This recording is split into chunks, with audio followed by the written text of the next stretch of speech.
buenas tardes y bienvenidos a Actualidad Málaga. Este viernes 8 de febrero alcanzamos el final de una semana que hemos contado infinidad de noticias aquí en Actualidad Málaga y hoy también lo vamos a hacer con una mesa muy repleta de personas que van a analizar los temas más importantes en la jornada de este viernes. Rocío, Luque, buenas tardes. Buenas tardes, Juanma, ¿qué tal? Mira, terminando ya esta semana, vamos a poner el broche final hoy. También contamos en la mesa con Fernando Cubillo, el secretario general de Comisiones Obreras en Málaga. Fernando, bienvenido nuevamente. Muchas gracias por la invitación. Gracias a ti por venir. Alberto Montero, diputado nacional de Podemos, bienvenido. Muchísimas gracias. Muchísimas gracias. Y también contamos en nuestra mesa con Sonia Blanco, profesora de la Universidad de Málaga. Bienvenida, Sonia. Buenas noches, un placer. Muchísimas gracias por estar aquí. Si os parece, vamos a comenzar y lo vamos a hacer ofreciéndoles un breve resumen de algunos de los contenidos que vamos a analizar a lo largo de la siguiente hora. Presten atención.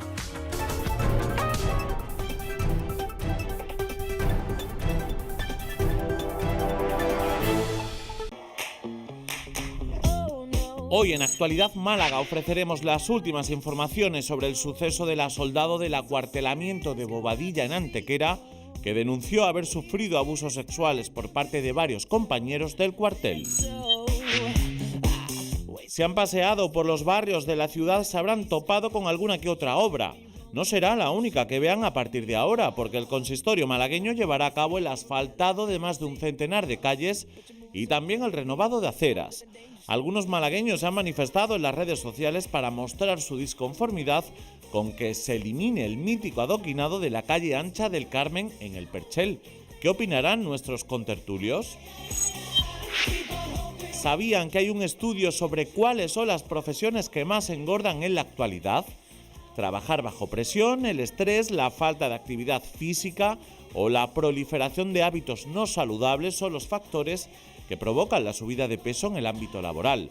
A continuación les explicamos cuáles son los trabajos que ayudan a coger peso. Todos estos asuntos y otros tantos serán analizados hoy en Actualidad Málaga. Pues esos son algunos de los contenidos que vamos a analizar, como les decimos, a lo largo de la siguiente hora aquí en Actualidad Málaga. Y vamos a comenzar con uno de ellos, triste, porque estamos haciendo ese seguimiento a todo lo ocurrido en el acuartelamiento de Bobadilla y esa soldado, Rocío, que puso una denuncia por supuestos agresiones sexuales. Por una supuesta violación grupal, efectivamente, Juanma, pero también ese mismo mes de diciembre, cuando puso la denuncia, denunció una anterior agresión sexual en el mes de septiembre. Precisamente por ella se han personado esta misma semana, ayer concretamente en el Tribunal Militar, dos testigos. Vamos a verlo. El Tribunal del Juzgado Militar Togado de Sevilla ha sometido a un careo a dos testigos de un episodio de abusos sexuales meses antes de la violación grupal que una soldado denunció haber sufrido por parte de varios compañeros en el cuartel de Bobadilla. Por este motivo ya declararon en el juzgado tanto la soldado como el presunto agresor, quien quedó en libertad con cargos. Hechos que la víctima relató cuando denunció haber sido drogada y violada la madrugada del 10 al 11 de diciembre por varios compañeros a los que no puede identificar. En el mes de septiembre nosotros hemos denunciado una agresión sexual absolutamente inconsentida, pero lógicamente que ocurre en el seno de una de las habitaciones del cuartel donde realmente nadie accede.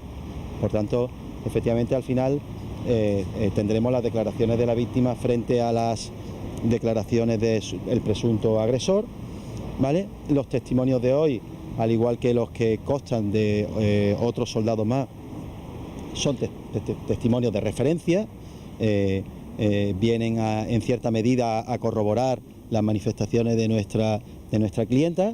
Mientras, el juzgado militar aún no ha practicado diligencias por la violación grupal. En el pijama y las medias de la víctima se han hallado restos de semen que se están cotejando con las muestras de ADN recogidas a 9 soldados, por lo que en esta causa aún no hay ningún investigado. Han sido separados ambos procedimientos. En el que se puso sobre la mesa ayer en el juzgado militar, el pasado mes de septiembre, no hay pruebas en este caso, pero en el que ocurrió el pasado mes de diciembre sí que las hay. La Policía Nacional ya ha interrogado a 13 militares y a un civil para esclarecer lo que ocurrió en ese día. La propia militar ha asegurado que se someterá a hipnosis para recordar, porque asegura que tiene lagunas sobre ese día, para recordar lo que ocurrió. Una situación escalofriante, Sonia. Sí, una situación que además con distintos niveles de gravedad, porque ya evidentemente que haya una violación ya es un hecho muy grave, pero además aquí unimos el hecho de que se produce en un entorno en el que una mujer debería sentirse especialmente protegida porque son sus compañeros de trabajo, es el ejército que se supone que tiene unos ciertos niveles de honestidad, de fidelidad, de compañerismo, ¿no? Y sobre todo lo que a mí me ha resultado también tremendamente terrible en este caso es esa intencionalidad que hay realmente si se demuestra que la habían drogado, ¿no? Pues esto no es una noche que nos hemos descolocado con unas copas de más. Aquí es que había una intencionalidad para que se produjera ese acto, ¿no? Con lo cual, la verdad es que uno se queda absolutamente boquiabierta de que se puedan producir hechos así y que veremos a ver cómo avanza el caso, ¿no? Y teniendo presente, bueno, que la persona que posiblemente le agredió en el mes de septiembre haya también participado en esa violación grupal. Una situación, no sé qué opina Alberto. Pues yo creo que estamos... Por ir hacia y coincidiendo plenamente con lo que dice Sonia, pero que estamos ante la expresión de la limitación de la legislación sobre la violencia de género en estas materias. La legislación sobre violencia de género en estos momentos solo se aplica al caso de violencia en el seno de la pareja o frente a exparejas. Y estos casos donde lo que se produce es una agresión de naturaleza machista, de naturaleza... donde el género es una variable determinante, pues nos encontramos con situación con que esta señora no solo se va a tener que someter a hipnosis para tratar de recordar esto, sino que probablemente en el juicio, como ocurrió en el caso de la manada, se tenga que ver frente a los agresores, que en el caso de la legislación actual sobre violencia de género, la víctima queda protegida y no se tiene que confrontar cara a cara con el agresor, como vimos en la cuestión de la lamentable de la manada. Entonces, es expresión, y en alguna de las veces que he estado aquí lo hemos hablado, una expresión de una sociedad machista donde no solo se hace en muchos casos responsable a la víctima de lo que ocurre, es decir, no solo tiene que prevenir por cómo te vistes o cómo vas vestida. Y como le dijeron a ella, ¿no? Haber tenido cuidado de tu bebida, ¿no? Exactamente, es como te hacen responsable en primer lugar de haber sido agredida y aparte te tienes que demostrar que te has resistido a la agresión, que tienes que ir a denunciar, tienes que carearte con aquellos con los que te han violado, que han abusado de ti. Entonces nos encontramos con una sociedad donde una parte, la mitad de la sociedad, se encuentra en una situación de indefensión relativa frente a la otra mitad y necesitamos, porque la sociedad se sustenta sobre la protección del más débil, necesitamos leyes mucho más contundentes que protejan a la mujer, en este caso, de este tipo de acoso y de situación, ¿no? Podemos recordar incluso otro caso que ocurrió, en este caso no con agresión sexual, sino con abusos sexuales de Zaida Cantero, la excomandante, que sufrió abusos sexuales por parte de su superior. Sí, si en la sociedad machista en la que estamos viviendo hay un estamento donde todavía no ha entrado la paridad, la igualdad con fuerzas en el estamento militar. Y no es una acusación a las personas que están dentro, sino a la estructura militar. Recientemente visitó un buque de la Armada Británica capitaneado por la primera mujer que gobierna un buque, el mejor buque de la Armada Británica. Luego, ya ellos han avanzado más. ¿Dónde están las mujeres en el estamento militar en los primeros puestos de mando? No están.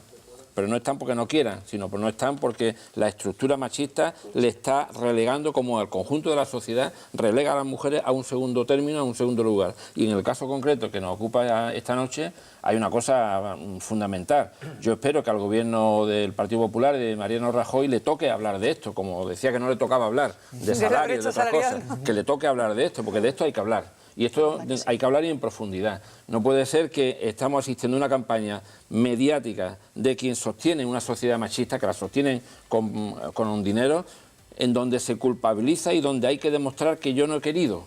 No, mire usted, lo ha dicho Alberto, lo ha comentado también Sonia, no hay que demostrar, ni incluso en una noche loca de juerga, no hay que demostrar. Cuando uno dice no, cuando una dice no, es que no. Y punto, ya está. Hoy, de hecho, Fernando, te vemos muy feminista, ¿no? Sí, nosotros hemos empezado desde Comisión Obrera ya el 8 de marzo, el paro de 2 horas que vamos a llevar el 8 de marzo, porque vamos a poner en el primer capítulo de las reivindicaciones exclusivamente la igualdad de género y la igualdad de la mujer. Después vamos a hablar de empleo, vamos a hablar de contratación, vamos a hablar de muchas cosas, pero es momento de invertir el orden, de no dejar la lucha de las mujeres en tercer lugar ni en cuarto, sino ponerla en el primer lugar, y nosotros vamos a empezar ya con la movilización, no vamos a esperar al 8 de marzo. Sonia, ¿querías añadir algo más? Sí, quería añadir, porque ya que ha mencionado Rocío el caso de Zaida Cantero, ella ha comentado estos días algo que a mí me ha resultado especialmente llamativo, ¿no? Y que tiene que ver mucho con la opacidad del estamento militar, ¿no? Y es el hecho, parece ser, que era algo que yo desconocía, que cuando hay penas militares, de este caso se entiende de agresiones sexuales, si son por debajo de los 3 años no supone la expulsión de esa persona del estamento militar. Y parece ser que hay un militar que acumula 35 condenas de estas de 2 años y pico.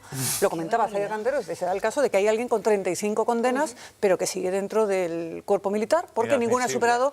Entonces, verdaderamente, o sea, estamos viendo que alguien se está riendo del sistema de alguna manera. No, sobre todo porque abres el cuerpo a la incorporación de la mujer, abres el estamento a la incorporación de la mujer, pero mantienes las estructuras totalmente masculinizadas.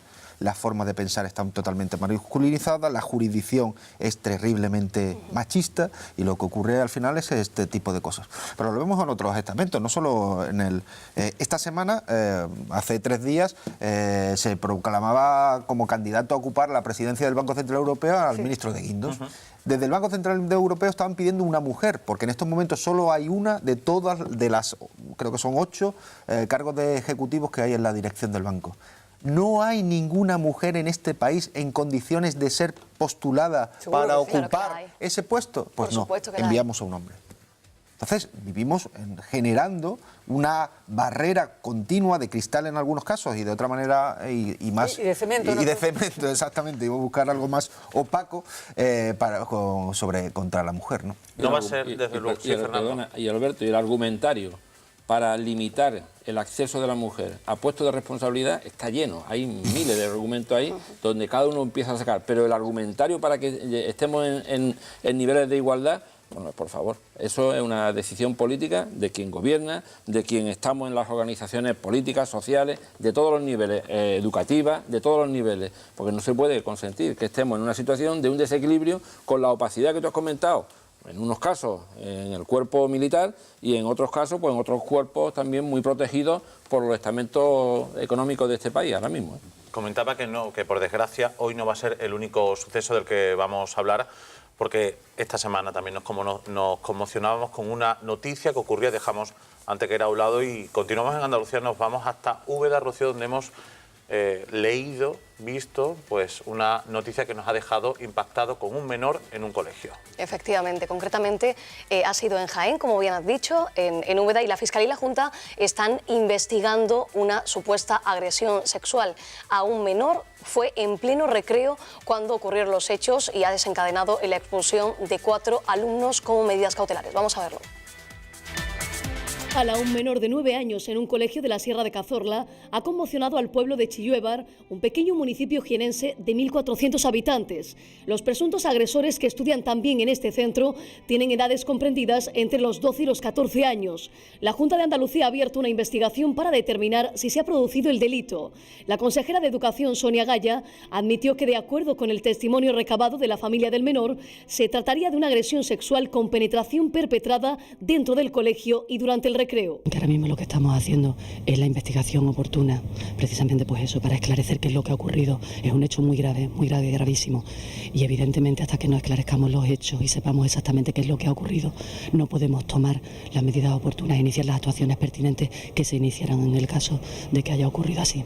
No tenemos ningún tipo de documentación que nos diga exactamente qué es lo que ha ocurrido, ni que hasta dónde han llegado pues estos supuestos abusos sexuales o agresiones sexuales, porque efectivamente parece ser que se habla de agresión. El menor fue atendido en el hospital, donde le diagnosticaron lesiones equivalentes a las que produce una violación. El centro ha expulsado como medida cautelar a 4 alumnos. Al parecer no es la primera vez que este menor es víctima de agresiones por parte de sus compañeros de colegio, quienes le habrían amenazado para que no denunciara el acoso. Desde la ONG Save the Children han denunciado los fallos en la prevención y detención de los casos de violencia contra los menores y han insistido en la necesidad de una ley integral que erradique todas las formas de violencia contra la infancia, incluido el abuso sexual y el acoso escolar. Una supuesta agresión sexual a un menor de 9 años en Jaén, producida supuestamente por sus compañeros de clase en pleno recreo. Aquí podemos poner sobre la mesa muchos puntos, ¿no? En primer lugar, que estamos haciendo mal en la educación y también el acceso a muchos niños menores de 12 años a un solo clic a imágenes pornográficas, ¿no? Cosas que no deberían de ocurrir. Bueno, yo no sé, no quisiera darle el salto hacia ningún lado, o sea, no quisiera entrar en la truculencia. Es decir, yo creo que a mí como padre, y lo comentábamos antes, este caso me horroriza, pero me horroriza cualquier caso de violencia infantil, y eso uno lo percibe con mayor sensibilidad cuando es padre o madre. En segundo lugar, el problema es que haya habido reiteración en lo que venía ocurriendo y que no se pusieran los mecanismos ni por parte de la administración, ni por parte del colegio, ni que la familia supiera o no supiera algo. Entonces, algo está pasando cuando, como en el caso anterior, la parte más débil siente temor ante la denuncia.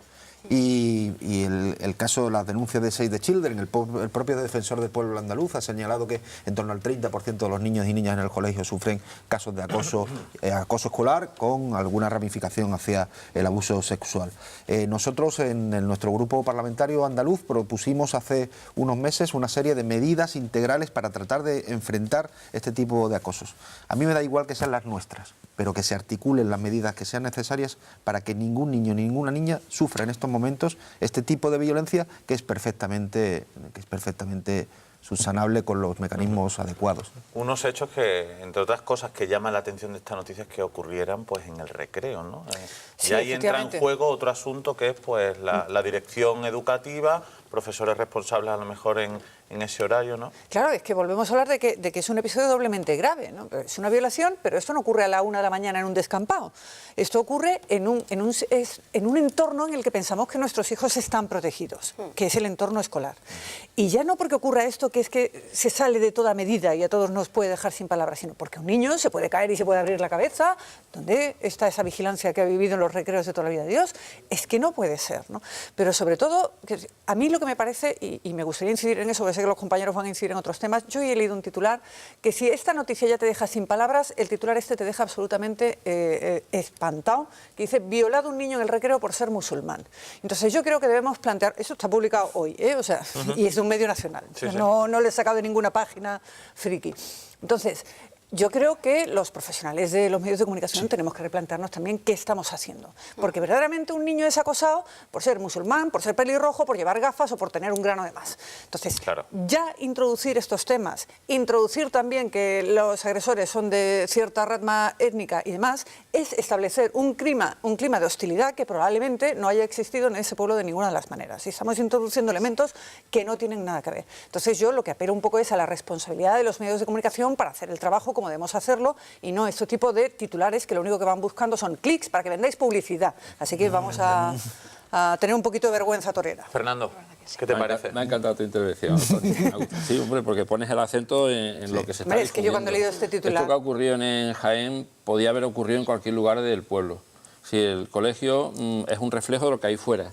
En este centro concretamente 180 alumnos. Pero fíjate, hay centros de 500 y de 800. 180 alumnos en un pueblo de 1.500 personas, o sea, Apenas. más del 10% de la población son los alumnos del Son colegio. escolares. Es un entorno pequeñísimo. Se todo el conocen mundo- todos, todo el son mundo está ahí. familia, amigos. En un colegio hay mucho espacio donde es muy difícil la vigilancia. Los profesores están y estamos vigilando en el recreo, pero no entramos en los servicios, no entramos, hay muchos recovecos donde es muy complicado tener 100 ojos mirándolo todo. Vigilamos el patio, pero- vigilamos los pasillos, se vigilan las aulas que no estén los alumnos en las aulas, en fin, hay una vigilancia. Vamos a dar por hecho, aquí hay vigilancia también, porque es obligado y hay cuadrantes, hay tal, y estamos todos en la vigilancia, ¿no?, de los centros. Pero lo que ocurre dentro de un centro educativo no es algo que ocurre aquí y fuera.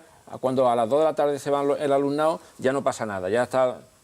Esto podía haber ocurrido fuera, pero ha ocurrido dentro. Porque lo que realmente está pasando aquí, por parte nuestra como docentes, es que nosotros antes teníamos un conocimiento más directo del alumnado. Cuando yo cogía a un grupo de alumnos de 20, 25 y estaba desde las 9 de la mañana hasta las 2 con ellos, y yo me los conocía a todos, a lo que sentían, lo que vivían, y si estaba triste también lo veía. Pero ahora yo entro a las 9 y a las 10 menos 10 estoy cambiando de clase en primaria, ¿eh? Y hemos convertido la primaria en una universidad, en una secundaria, con muchos especialistas, pero con tantos especialistas que a mí no me da tiempo a percibir los sentimientos que hay en el alumno. Yo puedo hacer pruebas diagnósticas para ver la afinidad de la afectividad de los alumnos, quién está solo, quién se siente mal, y hay ejercicios, se pasan y se hacen. Pero yo en 50 minutos que me dan, y no hemos quitado la educación para la convivencia, que la quitó el ministro Wert cuando entró, que un poco te daba juego a una hora de flexibilidad para hablar de valores, de tolerancia, de convivencia, te daba juego para muchas cosas. Quitas eso, prima los contenidos, quita el conocimiento del docente que está 4 horas con el alumno por la mañana, ya no está 4 horas, ahora estamos 50 minutos. En 50 minutos las relaciones de lo que pasa ahí dentro pasan fuera, vienen de fuera, no vienen de aquí. Y es fundamental, en este caso han sido los padres los que han dado el aviso. La voz de alarma. Es fundamental que los padres estén ahí haciendo eso, dando la voz de alarma, porque a nosotros se nos puede pasar, pero a los padres tampoco se les debe de pasar, tienen que estar ahí. Y nosotros sí pedimos un cambio en lo que es el modelo educativo, un modelo que está primando mucho excesivamente los contenidos, como si estuviéramos fabricando futuros trabajadores y no fabricando futuras personas, con valores y tolerancia. No es la única noticia, Rocío, que esta semana hemos dado sobre asuntos que implican a menores. Ahora vamos a hablar de otro asunto que no tiene nada que ver con abuso sexual, pero bueno, hemos conocido una noticia de una menor que ha dado a que luz. se ha quedado embarazada con 11 años y precisamente ha sido el hermano, el padre del niño. Hablamos de una situación que ha ocurrido en Murcia. La comunidad autónoma le ha quitado la custodia a los padres de la niña, efectivamente, pero no es un caso aislado. No es un caso aislado en España porque si nos remontamos a los datos del Instituto Nacional de Estadística, son 200 embarazos de niñas de menos de 15 años, en España en 2017, 400 niñas con 16 años y 700 niñas con 17 años. Es decir, es un problema que tenemos en España, no es un caso puntual el que ha ocurrido aquí en Murcia, ¿no? Hombre, Juan me ha comentado que no era un caso de abuso sexual. Yo creo que hay que me he confundido, lo es, sin lugar a duda. Entre otras cosas porque la edad de consentimiento en España son los 16. Una niña de 11 años evidentemente no tiene esa capacidad de consentimiento. En este caso parece que además era el hermano. Volvemos al tema, es que yo no sé qué estamos haciendo con una sociedad. Tú apuntabas antes un tema que sí, que es muy escabroso, pero que evidentemente tiene que ver con esto, ¿no? El acceso de los niños ya a las nuevas tecnologías y con ello a un montón de contenidos para el que a lo mejor no están emocionalmente preparados. Pero bueno, en cualquier caso, están los padres. Para vetar ese contenido. Para vetar ese contenido o para, si se ha producido el acceso, que los padres puedan contextualizar y poner en contexto y que entiendan que eso es ficción como cualquier otra, por decirlo de alguna manera, ¿no? Entonces, el caso de esta niña de 11 años, evidentemente, yo creo que es algo en el que tenemos que replantearnos qué estamos haciendo. ¿En qué punto se encuentra la educación sexual, la comunicación que hay entre padres e hijos en un tema que años atrás ha sido muy tabú siempre? No sé si todavía es una asignatura pendiente en el núcleo familiar, hablar de forma abierta entre padres e hijos de educación sexual. El mío tiene 3 años y es difícil que te pueda trasladar desde la experiencia. Sí, pero... y Sonia daba algunos elementos que a mí me parece también relevante destacar, ¿no? ¿Por qué estamos haciendo mal? Y Fernando también lo apuntaba. A mí me educaron maestros. Te enseñaron ciencias, exactamente.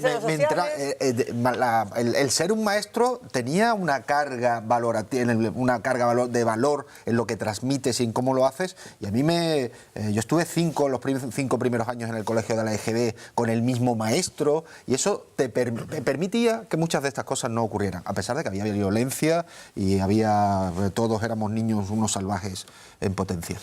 La otra cuestión es, ¿dónde están los padres? Los padres están en muchos casos buscándose la vida. Esto no ocurre en el seno normalmente de familias estructuradas, con 2 sueldos magníficos, en los que llegan... Sí, puede ocurrir, evidentemente, pero es que esto tampoco hagamos teoría general de casos particulares que son 200 en un año en España. Son muchísimos. No debería haber ninguno, pero lo que nuestra sociedad está desmembrándose, desarticulándose con los modos tradicionales en los que estaban constituidos. Y no digo que eso signifique que la mujer deba estar en el seno doméstico, sino que la necesidad de que ambos estén ahora en el mercado de trabajo hace que haya muy poco tiempo, ya no solo, Fernando hablaba de los profesores en la escuela, pero los padres con los hijos, los momentos de convivencia, del que saber qué hace tu hijo cuando tú no estás en casa, ¿cómo lo superas? Mira, yo que esto es una cosa que me preguntan mucho los padres con el tema de las nuevas tecnologías y demás, y yo eso de cuando los padres me dicen, no, yo es que esto como no entiendo, bueno, sí, vamos a ver, lo que no puede ser es que yo en mi época cuando yo era niña y empezaba a salir, y que además salíamos cuando éramos muy niños con las bicis y nos tirábamos toda la tarde fuera, mis padres estaban tranquilos porque sabían perfectamente con qué 4 o 5 niños me movía, y si nos retrasábamos 10 minutos ya estaban llamándose los padres, oye, ¿dónde están los niños? ¿No? Y aparecíamos, y ya está, y los padres sabían con quién salíamos, con quién entrábamos y con quién nos movíamos. Ahora nos movemos, o los niños se mueven, con las personas dentro y fuera de las tecnologías. Sí. Y yo también tengo que saber con quién se mueven mis hijos dentro, con quién se relaciona, con quién charlan y salen. No, es que eso es privado. ¿Pero qué privacidad va a tener un niño de 10 años? ¿Me quieres decir tontería? De hecho, no debería tener ni móvil. Exacto, eso para empezar. Pero es que además, no es que yo estoy invadiendo su privacidad, es que es mi obligación. Sí. Velar por su cuidado y, por tanto, saber con quién está hablando y de qué está hablando, ¿no? Entonces, los padres que se dejen ya de esas chorradas americanas de la privacidad del niño, por favor. ¿Cuál sería la edad recomendada para un menor hacer uso de un móvil de forma quizás tutorizada por un padre? De forma tutorizada por un padre, un niño puede acceder a un móvil desde edades muy tempranas, sabiendo a qué se le está dando acceso. Claro. Acceder a un móvil no implica necesariamente acceder a Internet, ¿de acuerdo? Entonces yo lo que no puedo hacer es aislar a un niño de hoy de todas las tecnologías que tiene a su alrededor, porque son cosas que también le están enseñando y son cosas que va a necesitar en su vida cotidiana. Pero lo que no se puede olvidar es ese detalle de tutorizado por un adulto, en cualquier caso.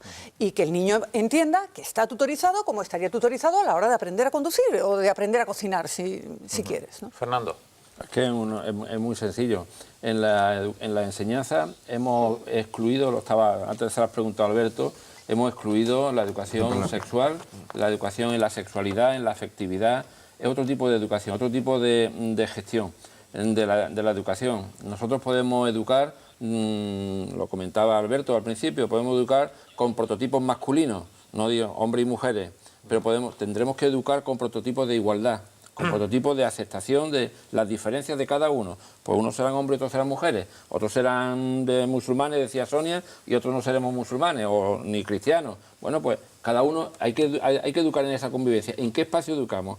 Pues no es una función exclusiva de los docentes, que una parte tenemos nosotros, pero también es una parte que tiene los padres, pero también tiene los medios de comunicación que lo implementan, quien paga los medios y quien está detrás de los medios. Pues cuando escuchamos las violaciones que hemos comentado anteriormente, pues rápidamente empezamos con las campañas. Es que hemos visto recientemente las campañas de la cosificación de las mujeres con las chicas del Fórmula 1.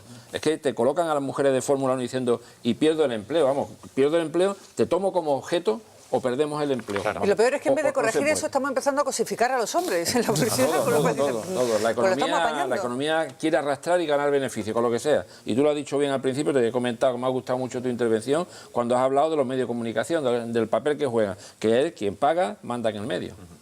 Bueno, pues si os parece vamos a tomar un respiro, vamos a tomar impulso, vamos a dejar estos temas más arduos y vamos a ver unos cuantos consejos publicitarios y regresamos aquí con más contenidos en Actualidad Málaga. Hasta ahora.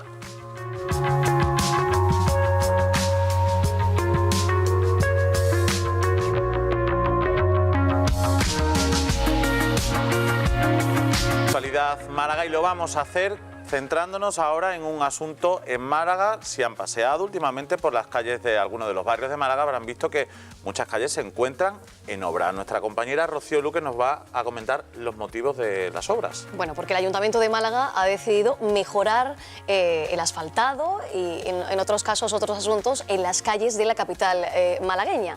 Aunque en algunas zonas los malagueños parece que no están muy de acuerdo, como por ejemplo con la calle ancha del Carmen, ubicada en el Perchel. Se han incendiado las redes sociales ante la disconformidad de muchos malagueños con estas obras.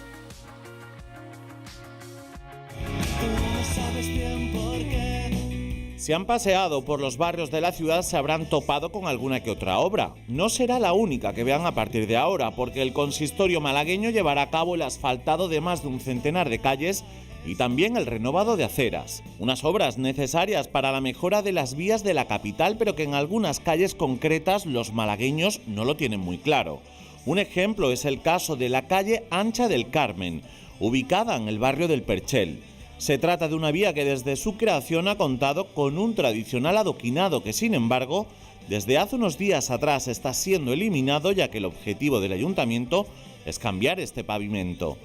Algunos malagueños se han manifestado en redes sociales para mostrar su disconformidad con que se elimine el mítico adoquinado de la calle Ancha del Carmen en el Perchel, y así lo han hecho público en sus distintos perfiles. Otro bocado de historia que se va. Centenarios adoquines de calle Ancha del Carmen que ya no serán regados por la cera perchelera, una pena. Así lo expresaba un usuario en Twitter. Por su parte, el consistorio malagueño informó hace meses de un plan de inversión por barrios que iban a llevar a cabo en diferentes distritos y también a través de folletos informativos donde han explicado que se trata de un proyecto de pavimentación y servicio de estas vías. Unas obras que mantendrá la ciudad durante algún tiempo con una imagen poco usual e incomodidades en las diferentes vías. Pues el Gobierno municipal va a destinar 19 millones de euros para la renovación urbana en varios espacios de la capital malagueña y va a poner patas arriba muchos puntos de Málaga capital. ¿Creéis que, como han denunciado los vecinos, es bueno levantar una pavimentación histórica?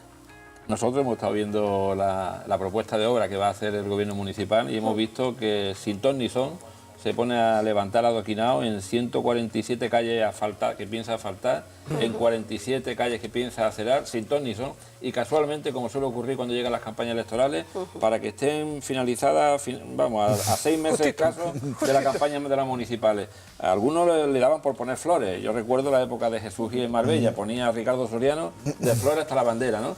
Pero bueno, llega la campaña municipal y queremos tener Málaga lo más arregladito, y esperan este momento.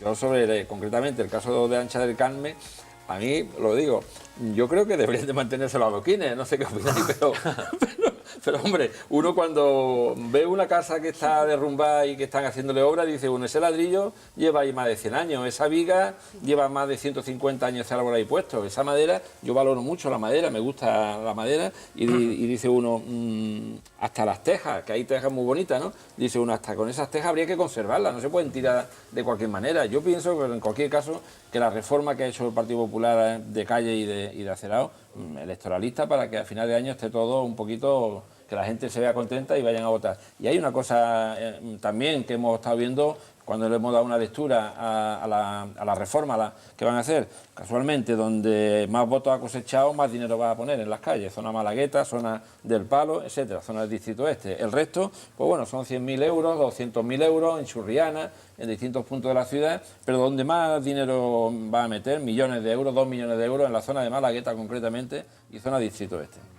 ¿Qué debe de primar más, Sonia? ¿Que tengamos unas calles, unas vías que sean prácticas o tenemos que conservar el patrimonio? En este caso hablamos de unos adoquines que dependerá. son centenarios. Si estamos hablando de adoquines que vienen del Imperio Romano, pues lo mismo sí tendríamos que tener cierto cuidado. Desconozco los años que tienen estos adoquines, pero también hay que reconocer que el adoquinado es bastante incómodo y que en cualquier caso me parece que la cera perchelera puede caer perfectamente por el asfalto, que además luego también será más fácil de limpiar, y agradecerán también los conductores que cuando pasamos después de Semana Santa nos vamos casi matando por las calles con la cera, ¿no? Entonces, claro, yo en este caso desconozco la antigüedad de este adoquinado, pero personalmente, pues no sé, supongo que el ayuntamiento sí lo habrá tenido en cuenta. ¿Que está más bonito? Sí. ¿Que puede ser muy incómodo para los carritos de los niños, para los coches, para las motos? No lo sé. ¿Tú qué dices, Alberto? Yo o sea, pues gran parte de la intervención la ha hecho, me la ha anticipado Fernando.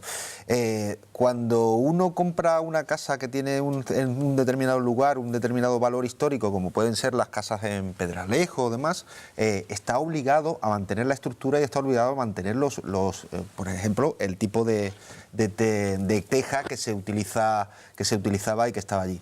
No puedes cortar un árbol sin pedir un permiso al ayuntamiento si ese árbol, por ejemplo, las araucarias tienen un valor histórico. Entonces me parece sorprendente que de alguna manera el ayuntamiento se permita levantar una parte de una estructura patrimonial que el perchel, por ejemplo, ya aparecía en el Quijote.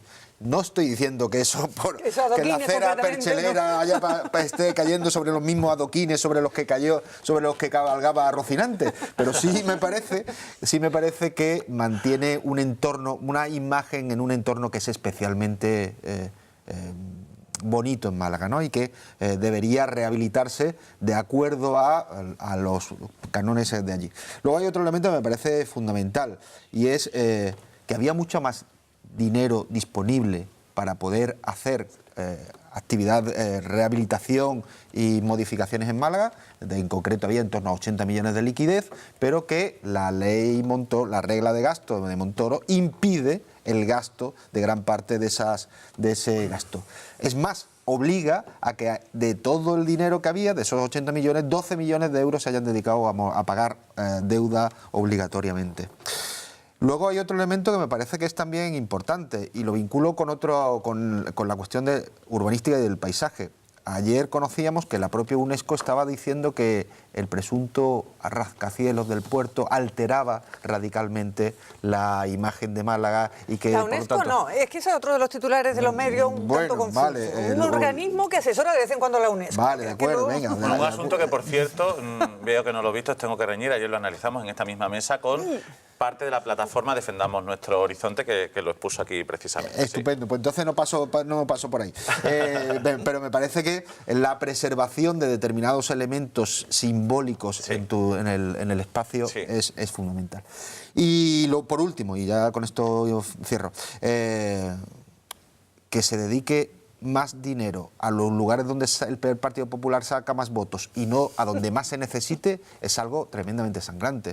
Lo decía Fernando con los mismos ejemplos que voy a utilizar yo. Dedica 2 millones de euros a zona centro, dedica 2 millones de euros al distrito este, que yo creo que vivo allí y los necesita, pero creo que los necesita mucho más Churriana, creo que necesita mucho más el Puerto de la Torre, donde hay calles sin asfaltar, no que haya que levantar el asfalto para reasfaltarlas o que haya adoquines, sino que no están asfaltadas, o lo necesita más Campanillas, por ejemplo, ¿no? Entonces, me parece que, bueno, pues no sé si la mujer del alcalde está muy de acuerdo con que este plan le permita ganar al PP las elecciones. Probablemente no. Habrá que preguntarle a la señora. Habrá que preguntarle, por eso. Pero bueno, que también vamos a ser sinceros, y esto es lo que hacen todos los partidos, que es cuando se acercan las elecciones, entre otras cosas más, comentaba ayer, me parece que era, contaba Dani Pérez, que además este es dinero del que no se ha podido gastar anteriormente y que ahora pues deprisa y corriendo hacen un cambio ahí en la legislación y claro, nos viene de fábula efectivamente ahora para las elecciones, ¿no? Pero bueno, el que haya mejora siempre es bueno y bueno, ahora nos toca unas zonas y más adelante tocará otras, pero siempre es bueno que haya estas mejoras, aunque sean por motivos electorales. Fernando. A los gobiernos de nuestra ciudad les pasa una cosa, y es que no cuidan bien la ciudad, quieren modernizarla de una manera que son capaces de quitar la marquesina de Renfe para hacer 4 sillas de hierro allí mal colocadas, y cuando dice uno, esa marquesina tiene una historia, esa sí tiene más de 100 años. Se quita, se tira por ahí en un almacén y ahí está oxidándose poco a poco. Dice, vamos a mantener un poquito lo que es las peculiaridades de nuestra ciudad y no los edificios tan peculiares que al final son iguales en Adra o los tienen en cualquier lado. Vamos a la peculiaridad. El tema de la Ancha del Carmen, totalmente de acuerdo con la dificultad de andar sobre adoquines, pero es cierto que le da una visión, no estamos hablando de todo, la zona del Carmen está todo asfaltado, son 2 o 3 calles las que quedan. Dejarlas como están hasta que es bonito. Pues me parece a mí que ya un poquito tarde, ¿no? Bueno, quizás lo reubiquen o lo reutilicen, no lo sabemos. Igualmente estaremos muy pendientes. Nosotros lo que sí hemos querido es darle voz a esos usuarios de Twitter que ayer, bueno, pues se quejaban y reclamaban que no fueran quitados. Si parece, vamos a continuar y vamos a hablar de más asuntos. Un asunto que, por cierto, Rocío, esta semana o estas últimas semanas ha traído de cabeza al Gobierno central. Voy a decir la palabra mágica, pensiones. Las pensiones, efectivamente. Cobrar las pensiones y seguir trabajando es otra de las opciones que pone sobre la mesa el Gobierno central, efectivamente. Y ¿Ellos lo van a hacer? ¿Ellos lo van a hacer? Yo pregunto. No, eso no lo sabemos. Lo han puesto por lo menos sobre la mesa y la OCDE los apoya porque pide una reforma integral del sistema español de pensiones. Vamos a verlo. cobrar toda la pensión y seguir trabajando. Esa es una de las principales propuestas que hace el Gobierno para asegurar el futuro de la seguridad social, es el denominado envejecimiento activo. Un incentivo que podría suponer un alivio para el sistema de pensiones español y para el pensionista que quiera trabajar, ya sea para incrementar su nivel de vida o por cualquier otro motivo. La OCDE sigue mostrando su preocupación por la sostenibilidad del sistema público español de pensiones. España tendrá una de las tasas de dependencia más altas del mundo, solo superada por Japón para 2050, lo que ejerce presión sobre la sostenibilidad financiera y la suficiencia de los ingresos del sistema de pensiones. Trabajar más años puede suponer unos ingresos extra para la seguridad social, a la par que podría incrementar el Producto Interior Bruto potencial del país. Esta situación, junto a las reformas introducidas en el sistema de pensiones, irán reduciendo la tasa de sustitución, y es que, aunque la tasa de sustitución en España es una de las más altas de Europa, la última reforma de las pensiones, comentada anteriormente, provocará que la relación entre el importe de las pensiones y el salario previo de la jubilación se reduzca notablemente. Y eso sería en el futuro, pero ya los jubilados protestan por lo que consideran una mísera subida de las pensiones del 0,25%, el mínimo legal, lo que hace que quede muy por debajo del coste de la vida, que al cierre de 2017 fue del 1,1%.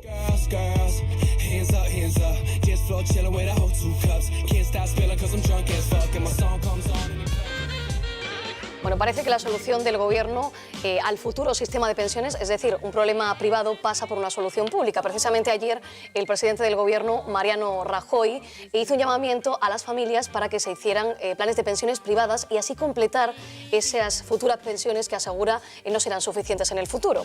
Y hoy precisamente el Consejo de Ministros ha aprobado el Real Decreto que permitirá liquidar los planes de pensiones a 10 años. Vamos a escuchar a Mariano Rajoy. La aprobación de un Real Decreto que permitirá a las personas que ahorran en planes y fondos de pensiones recuperar todo o parte de lo ahorrado a partir de los 10 años de la aportación. Además, se van a rebajar muy sensiblemente las comisiones que los ahorradores pagan a las entidades gestoras. En España, el sistema de pensiones público está garantizado por el Estado, un derecho irrenunciable de los españoles que impulsamos con políticas económicas que favorecen el crecimiento y la creación de empleo. Pero también, como he dicho anteriormente, tenemos que seguir acordando entre todas las fuerzas políticas medidas para su estabilidad y mejora. Todo esto es compatible con la iniciativa privada del ahorro. Rajoy asegura que las pensiones están garantizadas, pero hace un llamamiento a las familias para que se hagan planes de pensiones privados. ¿Realmente las pensiones están garantizadas, Alberto? Realmente... Es que tengo varias... O sea, las declaraciones de Rajoy son como muy contradictorias en todas las cuestiones, en varias cuestiones. Primero, porque su declaración diciendo...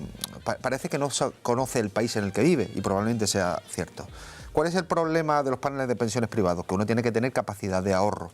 En España los sueldos impiden tener una capacidad de ahorro elevada, pero además la forma tradicional de ahorro de las familias españolas es la vivienda y no los planes de pensiones. Entonces, ahí ya empezamos con un primer problema porque no hay capacidad de ahorro como para generar recursos suficientes como para un fondo de pensión que complemente la pensión de una forma suficiente. La segunda es la cuestión de la medida. Los planes de pensiones son planes de pensiones a largo plazo y destinados a cubrir tu pensión, complementar tu pensión pública con el ahorro que hayas privado generalmente. Si tú permites recuperar pronto, incluso antes de jubilarte, a 10 años desde que inicias la aportación, los planes de pensiones, lo que haces es conviertes no un instrumento de ahorro a largo plazo en un instrumento que te permite desgravarte fiscalmente, como ocurre a través del IRPF, durante 10 años y en el momento en el que quieres recuperar la pensión. Es decir, contraviene la idea del plan de pensión como algo destinado a complementar tu pensión pública en la jubilación. Y por no acaparar más la cuestión. La Constitución dice que las pensiones públicas tienen que ser sostenibles y suficientes. Suficiente quiere decir que debe mantener la capacidad de vida en condiciones dignas de la persona una vez que se jubila. Sostenible quiere decir que el sistema debe aportar los recursos necesarios para que eso sea posible. Si tú dices que necesitas ahorrar porque el sistema no te va a complementar, te estás diciendo que las pensiones cada vez van a ser menos suficientes. ¿Y por qué son cada vez menos suficientes? Porque para hacerlo sostenible, lo que se hace no es aportar más ingresos para mantener el nivel de las pensiones, al menos al que está ahora mismo, sino lo que se hace es recortar la suficiencia del sistema. Las dos últimas de reformas del Partido Popular, la del Partido Socialista y la del Partido Popular, recortan el monto de la pensión a lo largo de toda la vida del pensionista en torno a un 50%. Es decir, cuando las dos reformas entren plenamente en vigor, una persona que se jubile con las dos reformas en vigor cobrará un 50% menos de pensión a lo largo de toda su vida como pensionista que una persona que se hubiera jubilado pues, hace 15 días. No, hace 15 días no, antes de que entraran en vigor las reformas. Es decir, la sostenibilidad se está consiguiendo a base de hundir la suficiencia. Y como las pensiones son insuficientes y vas a cobrar poco, lo que te dicen es ahorra, porque si no vas a tener una pensión muy débil. ¿Cómo lo planteáis desde vuestra formación, Alberto? ¿Cuál sería la solución? Desde nuestra formación, básicamente se plantean en dos términos, en preservar la suficiencia y garantizar la sostenibilidad aportando recursos al sistema. ¿Cómo se aporta recursos al sistema? Sabemos que como consecuencia de la generación, y es algo conocido, no es análisis propio, como consecuencia de la caída de las tasas de natalidad, de la jubilación del baby boom y de que las pensiones de los pensionistas que se incorporan ahora son más altas de los que se mueren, la tasa de reemplazo, pues lo que ocurre es que vamos a tener unos años donde el sistema va a ser deficitario, salvo que en términos de financiación vía cotizaciones a la Seguridad Social, y la única vía es complementarla vía impuestos. En la mayor parte de Europa los sistemas son de esa naturaleza, mixtos, es decir, parte se financia vía cotización a la Seguridad Social, parte se financia vía impuestos y otra parte se financia vía planes de pensiones de empresa, que es la parte que aquí en España no está muy desarrollada. Bueno, lo que planteamos es necesario al menos cubrir la brecha fiscal de ingresos fiscales que nos separa de Europa. Es decir, si ahora mismo recaudáramos la media de lo que recauda una economía europea de media, tendríamos en torno a 80.000 millones de euros más todos los años. Pero eso con sueldos europeos, ¿no? Con estructura impositiva de gasto, o estructura impositiva similar a la que hay en el resto de Europa. El agujero de las pensiones para el año que viene, por ejemplo, se han pedido 18.000 millones de euros al Tesoro. Probablemente sean un poquito menos. Pues si llegas a recaudar 80.000 millones, ya tienes el 20% comprometido para pensiones. Y el resto ya da para muchas cosas. Profesores, más vigilantes en los colegios, más sanidad, más de todo. La caja de resistencia, para aumento de la propia. Nosotros hemos hecho propuestas al gobierno, algunas no las han recogido. El salario mínimo interprofesional, si no hubiera hecho caso en todo lo que le hemos planteado sobre el salario mínimo interprofesional, hubiera supuesto un ingreso de 3.470 millones de euros a la Seguridad Social para las pensiones. No han hecho caso solamente en el 4% de subida del salario mínimo. Cuando lleguemos al 60%, tenemos 3.470 millones de ingresos extras. Si subimos hoy hablaba con unos compañeros del sindicato y me decían, nosotros pagamos de cotización, no por este tema, de cotización 2,5 puntos más que el resto de los trabajadores, porque nuestra profesión es más peligrosa. Bien, si subimos un 2% las cotizaciones sociales de los trabajadores y las trabajadoras, son 7.000 euros más de millones de euros de ingresos al sistema. No hay problema. El sistema es sostenible, no hay dificultad. Hay que actuar sobre los ingresos. El gobierno ha preferido actuar sobre los gastos y decir, le quito a los pensionistas futuros, le quito pensión para que con estos ingresos que cada día estoy regalando más, pues podamos pagar el aumento que tenemos. Pero es que resulta que el gobierno, cuando decide regalar una tarifa plana a los empresarios de 50 euros, a los autónomos, lo que está es detrayendo recursos. Y yo digo, de acuerdo, pongámosle la tarifa plana o el gratis total, de acuerdo, pero como en otros sitios de Europa, por otro lado. Al sistema el dinero que le hemos quitado. Le hemos quitado la plusvalía a las sucesiones a la Junta de Andalucía, 80 millones. Pues busquemos 80 millones para compensar esta pérdida de ingresos. Porque entonces, si quitamos los ingresos, al final no tenemos no para pensiones, no tenemos para nada. Ha dicho también incluso que ahorremos para la educación. Ya hemos visto lo que ha ocurrido con los planes privados de pensiones. ¿Qué ha ocurrido? Que cuando yo como trabajador le doy el dinero a una empresa privada que me lo gestione, la empresa privada me dice al cabo de un tiempo que de lo que tú me has dado la mitad lo he perdido.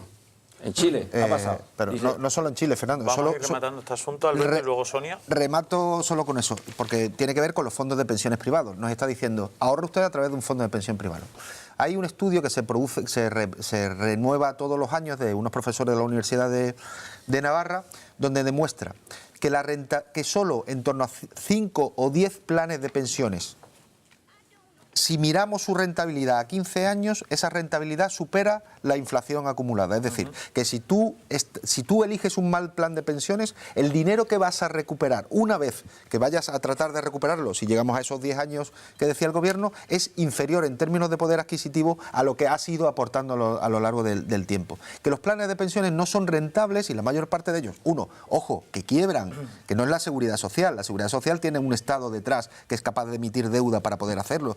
Un fondo de pensiones privado quiebra y automáticamente has perdido Sonia, muy brevemente. los recursos. No sé si retirar ya todo el dinero de mi plan de pensiones, porque la verdad me estoy asustando un poco. No, bueno, o sea, hay que tener en cuenta, por hablar un poco de lo que nos han presentado los compañeros, que yo creo que lo han hecho perfectamente, bueno, esas medidas de que se pueda rescatar el dinero, como dice Alberto, evidentemente va en contra de esa... no me va a salir ahora la palabra, de ese beneficio fiscal que obteníamos al aportar dinero al plan de pensiones. Pero también es cierto que si rescato el dinero tengo que tributar por ese dinero como un ingreso de renta más, con lo cual de alguna manera entiendo que se compensará. Y por otro lado, pues bueno, aunque ya existían algunos supuestos en los que se podía rescatar el plan de pensiones, que eso también ha sido posterior, porque recordemos que se daban casos tan ridículos como que alguien estuviera a punto de perder la casa mientras tenía dinero en un plan de pensiones que no lo podía rescatar, ¿no? Porque cuando todo nos iba bien, pues a lo mejor empezamos todos esos planes de pensiones y luego hemos ido aportando cada vez menos dinero.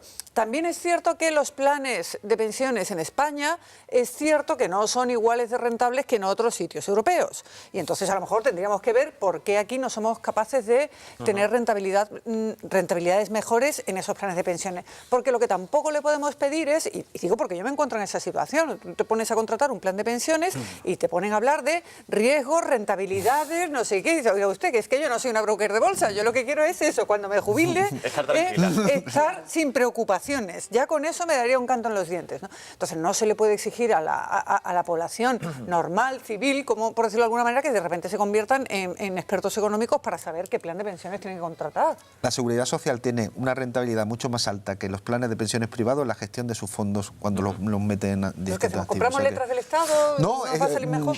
Sí. Las letras del Estado acumulan una rentabilidad más alta que la mayor parte de los planes de pensiones. Te envío el estudio y le echas un vistazo y... Envíanoslo a todos. A todos. Eso, que vosotros somos jóvenes y todavía os da más tiempo. El director de tu banco no me va a querer ver, pero tú me lo agradecerás. Quiero que abordemos el último asunto. Sonia hablaba de preocupaciones y bueno, pues vamos a terminar, llega al final de la semana y queremos abordar un asunto con una sonrisa. Vamos a hablarles, Rocío, nada más y nada menos de cuáles son, presten atención, cuáles son las profesiones que más engordan. Pues sí, pues mira, los militares, por ejemplo, los camioneros o oficinistas son los profesionales que más preocupación pueden tener por engordar en su trabajo. Vamos a verlo. Los militares, personal de seguridad, camioneros, cocineros, manipuladores de alimentos y oficinistas son los profesionales que más riesgo tienen de engordar, según ha informado el Instituto Médico Europeo de la Obesidad. Todos ellos tienen en común una serie de factores, como un espacio de trabajo reducido que limita la movilidad, falta de actividad física o regular y su mala planificación, proliferación de hábitos no saludables como fumar, dormir poco, trabajar bajo presión o estrés, alimentación a base de menús suculentos, comida rápida, bocadillos y fritos, picar entre horas y uso más sedentario del tiempo libre y de ocio. Entre el gremio de los servicios de seguridad y militares, algunas de las causas que más podrían influir en el sobrepeso y obesidad de sus miembros son la inestabilidad de sus horarios. Dentro de la restauración colectiva, el personal al que se les asocia más riesgo de sufrir sobrepeso y obesidad son los cocineros y los manipuladores de alimentos. Y es que en ambos casos están durante toda su jornada laboral en contacto directo con los alimentos. Manipulan, cocinan, huelen, saborean y prueban el producto o plato final. Por último, para los oficinistas y cargos directivos, los expertos del IMEO han recordado que el problema de este tipo de empleo se encuentra fundamentalmente en los horarios de comida por la falta de tiempo y el lugar donde se realizan las comidas principalmente. Por ello, aconsejan alimentarse de forma sana, hacer ejercicio y sobre todo dejar el estrés a un lado.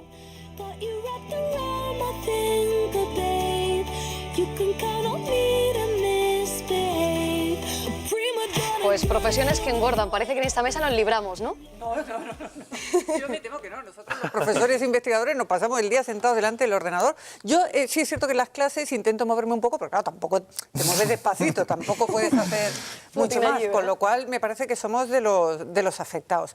En cualquier caso, yo, y por terminar así con un poco de alegría ya que es viernes, quiero decir que tengo un remedio absolutamente mágico para solucionar este problema. Confiésalo.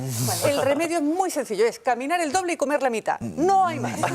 Tú haces eso y ya verás cómo funciona de maravilla. Lo que se conoce vulgarmente como cerrar el pico, ¿no?